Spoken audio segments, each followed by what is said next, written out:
Hello दोस्तों। तो आजकल क्राइम बहुत ज़्यादा बढ़ गए हैं और in fact for the girls country में काफ़ी ज़्यादा अनसेफ्टी बढ़ गई है। और इसीलिए माँ बाप चाहते हैं कि उनके बच्चे जल्दी जल्दी घर पे वापस आ जाएं ताकि वो भी सेफ़ महसूस करें। और सही बात भी है, कोई भी आदमी अपने घर पे ही सबसे ज़्यादा सेफ़ महसूस करता है। बट आज का जो केस है इसमें क्राइम घर पे ही हुआ है और एक नहीं बल्कि 4 लोगों की मौत की गई है। So let's start with the today's case जिसमें 4 लोगों की मौत हुई है जो कि उडुपी में हुआ था। तो 10 नवंबर की बात है। 10 नवंबर को धनतेरस का समय था और उस वक्त मोस्ट ऑफ द फैमिलीज़ की सुबह काफ़ी स्लो और काफ़ी चिल होती थी। तो ऐसा ही फैमिली था नूर मोहम्मद का भी। नूर मोहम्मद एक काफ़ी हार्ड वर्किंग इंसान थे। उनके 4 बच्चे थे। असद सबसे बड़ा वाला लड़का, ऐनाज और अफनान जो कि उनकी बेटियां थी, और सबसे छोटा बेटा असीम। उनकी वाइफ का नाम हसीना था और उनकी माता का नाम हजीरा था। ये टोटल 7 मेंबर्स की फैमिली थी, जिसमें से नूर मोहम्मद मोस्टली सऊदी अरेबिया काम करते थे। वो अपने बच्चों के सारे सपने पूरे करना चाहते थे और अपनी फैमिली से दूर भी नहीं रहना चाहते थे। बट चूँकि उन्हें कमाना था तो इसलिए वो सऊदी अरेबिया रहते थे।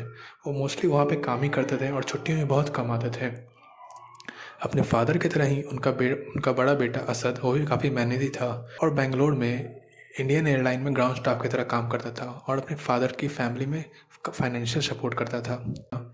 और उनकी 2 बेटियां अफनान और ऐनान बेंगलुरु में रहती थी। ऐनाज इंडियन एयरलाइन में एज अ ट्रेनी काम करती थी और अफनान अपनी डिग्री कंप्लीट कर रही थी। और असीम सबसे छोटा बच्चा था और उसकी दिवाली छुट्टी हुई थी, वो भी काफ़ी मज़े कर रहा था। तो 12 दिसंबर की सुबह, जिस दिन दिवाली का दिन होता है, हसीना अपने किचन में काम कर रही थी और दोनों बहनें थोड़ी देर से सो के उठी थी और ब्रेकफास्ट के लिए आ ही रही थी, या नहीं तो अपनी मॉम का किचन में हाथ उठा रही थी। असीम जो छोटा बेटा था वो बाहर साइकिलिंग कर रहा था और मज़े में था। तभी असीम के पास से एक ब्राउन कलर के कोट पहना हुआ एक आदमी जो कि मास्क लगाया हुआ था और इसका फिजिक काफ़ी स्ट्रांग लग रहा था, वो घर में एंटर करता है। असीम उसको ज़्यादा देख के बॉदर नहीं करता है, उसे लगता है कि कोई होगा और वो अपनी साइकिलिंग में फिर से बिजी हो जाता है। फिर फिर वो आदमी घर के अंदर घुसता है और वो ऐनाज से कुछ देर बात करता है और देखते ही देखते वो ऐनाज पे अपने चाकू से वार करता है और वहीं पे ऐनाज की डेथ हो जाती है। अब जब चाकू से वार किया तो ऐनाज काफ़ी ज़ोर से चिल्लाई थी, जिसे देखकर घर के बाकी सारे फैमिली मेम्बर्स निकल के बाहर आए। तो उसने हसीना जो उसकी मदर थी और अफनान जो उसकी सिस्टर थी, उन दोनों पे भी वार किया और उन दोनों को भी वहीं मार दिया। इतनी चीखें सुनकर असीम भी अंदर आया कि घर के अंदर क्या हो रहा है। फिर उसने उस बच्चे को भी नहीं छोड़ा और उसे भी मार दिया। फिर घर के 5वें मेंबर हजीरा को उसने देखा और उसने उन पे भी चाकू से वार करने की कोशिश की और उस पर वार कर भी दिया था।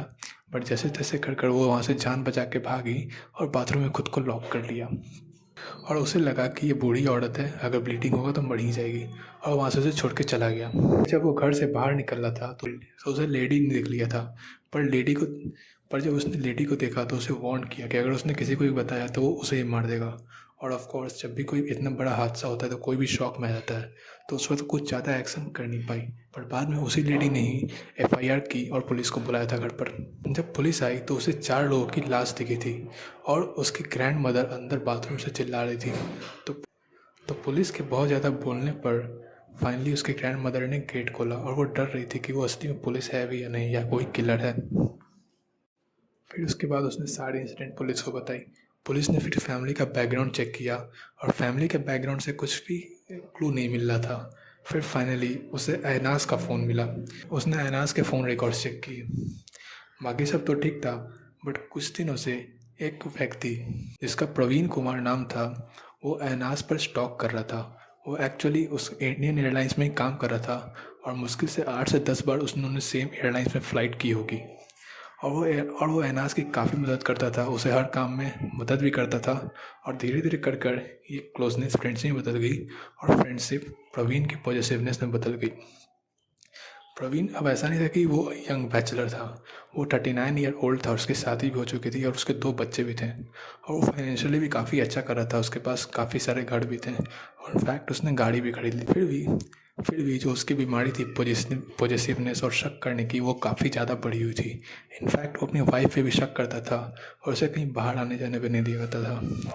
और जब वो बाहर अगर चली जाती थी तो उसे काफ़ी घर के अंदर मारता पीटता था। तो बाहर से तो काफ़ी वेल सेटल इंसान था, बट अंदर से काफ़ी क्रूर और पॉजिटिव था। तो ऐनाज से जब उसकी दोस्ती हुई तो शुरुआत में उसने काफ़ी उसकी मदद की और उसे हर छोटे बड़े काम में मदद कर क्या करता था। इनफैक्ट उसने अपनी टू व्हीलर भी ऐनाज को दे दी थी ताकि वो मैंगलोर में लोकली ट्रैवल कर सके, और मैंगलोर में अपार्टमेंट रेंट दिलाने में भी उसने काफ़ी मदद की थी। इसके बाद वो ऐनाज पे अपना पोजिशन इसके बाद वो ऐनाज को काफ़ी ज़्यादा स्टॉक करने लगा और उसे किसी से बात करने नहीं देता था, और किसी से बात करती थी उससे गुस्सा करता था, उसे डांटता था। अब ऐनाज को ये सब पसंद नहीं आता था, तो धीरे धीरे प्रवीण से दूरी बनानी शुरू कर दी, उसे इग्नोर करना, उसे बात नहीं करना। और जब उसे लगा कि प्रवीण फिर भी उसका पीछा नहीं छोड़ रहा है तो उसने उसके नंबर को ब्लॉक कर दिया।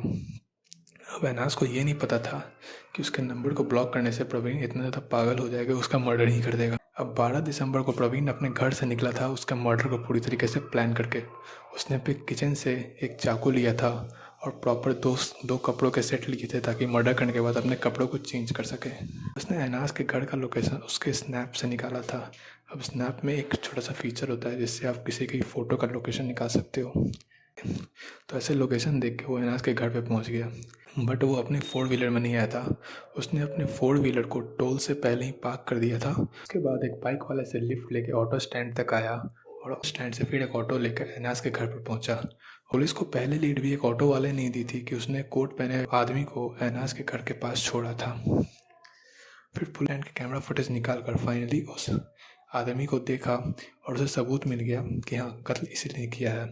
बट प्रवीण भी सातिर इंसान था। मर्डर करने के बाद उसने अपना फ़ोन स्विच ऑफ कर दिया था और दिवाली के ही दिन अपनी वाइफ को लेकर उसके अंकल घर चला गया था बेलगांव में।